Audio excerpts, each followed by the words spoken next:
کہ جنت کی حور کو جب کہ وہ جنت میں موجود ہے کہا جاتا ہے کیا تو پسند کرتی ہے کہ اپنے دنیا کے خامد کو دیکھے؟ تو وہ کہتی ہے ہاں، کیوں نہیں۔ چنانچہ اس کے لیے پردے ہٹا دیے جاتے ہیں اور اس کے خامد کے درمیان دروازے کھول دیے جاتے ہیں، حتیٰ کہ وہ اس کو دیکھتی اور پہچان رکھتی ہے اور ٹکٹکی لگا کر دیکھتی رہتی ہے، اور یہ کہ وہ اپنے خامد کو دیر سے آنے والا سمجھتی ہے۔ یہ عورت اپنے خامد کی اتنی مشتاق ہے کہ جتنا دنیا کی عورت اپنے گھر سے کہیں دور دراز گئے ہوئے اپنے خامد کی واپسی کی مشتاق ہوتی ہے۔ اور حضرت ابو امامہ رضی اللہ تعالیٰ عنہ سے روایت ہے کہ نبی کریم صلی اللہ تعالیٰ علیہ وسلم نے ارشاد فرمایا، جب یہ مسلمان نماز کے لیے کھڑا ہوتا ہے تو اس کے لیے جنت کو کھول دیا جاتا ہے اور اس کے رب کے درمیان پردے ہٹا دیے جاتے ہیں، اور حور اس کی طرف اپنا رخ کر لیتی ہے جب تک کہ وہ نہ تھوکے اور نہ ناک سن کے۔ بحوالہ طبرانی شریف۔ اور حضرت ابو ہریرہ رضی اللہ تعالیٰ عنہ سے مروی ہے کہ نبی کریم صلی اللہ تعالیٰ علیہ وسلم نے ارشاد فرمایا کہ جنت میں سب سے پہلے جو حضرات داخل ہوں گے وہ 14ویں کی رات کے چاند کی طرح روشن چہرے اور جسموں والے ہوں گے، اور اس کے بعد جو داخل ہوں گے وہ آسمان کے زیادہ چمکدار ستاروں کی طرح روشن ہوں گے۔ ان میں سے ہر شخص کے لیے 2 بیویاں ہوں گی جن کی پنڈلیوں کا گودا گوشت کے اندر سے جھلکتا ہوا نظر آئے گا،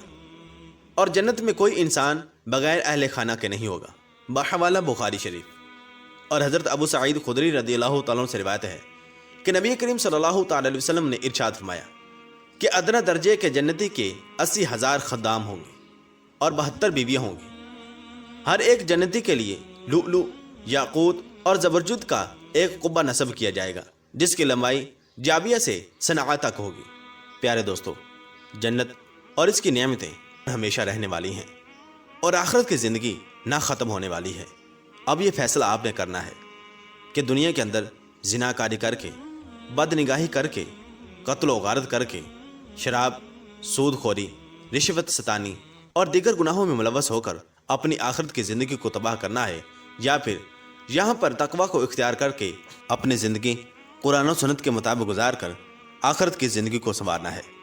کیونکہ حضور نبی کریم صلی اللہ تعالی علیہ وسلم نے ارشاد فرمایا، الدنیا مزرعۃ الآخرہ، کہ یہ جو دنیا ہے یہ آخرت کی کھیتی ہے، یہاں پر جیسا کرو گے آخرت میں ویسا کاٹو گے۔ پیارے دوستو، عقل مند وہی شخص ہے جو اس فانی اور عارضی دنیا کو ترک کر کے اپنی آخرت کو سنوارے، جو کہ ہمیشہ رہنے والی ہے، جہاں پر یا تو انسان کو جنت ملے گی یا پھر جہنم۔ اس لیے ہمیں چاہیے کہ ہم نیک اعمال کریں اور گناہوں سے بچیں، جس طرح کہ علامہ اقبال رحمۃ اللہ تعالی علیہ ارشاد فرماتے ہیں کہ عمل سے بنتی ہے زندگی، جنت بھی اور جہنم بھی، یہ خاکی اپنی فطرت میں نہ نوری ہے نہ ناری۔ اللہ تبارک و تعالی ہم سب کو آخرت کی تیاری کرنے اور نیک اعمال کرنے کی توفیق عطا فرمائے، آمین بجاہ نبی الامین صلی اللہ تعالی علیہ وسلم۔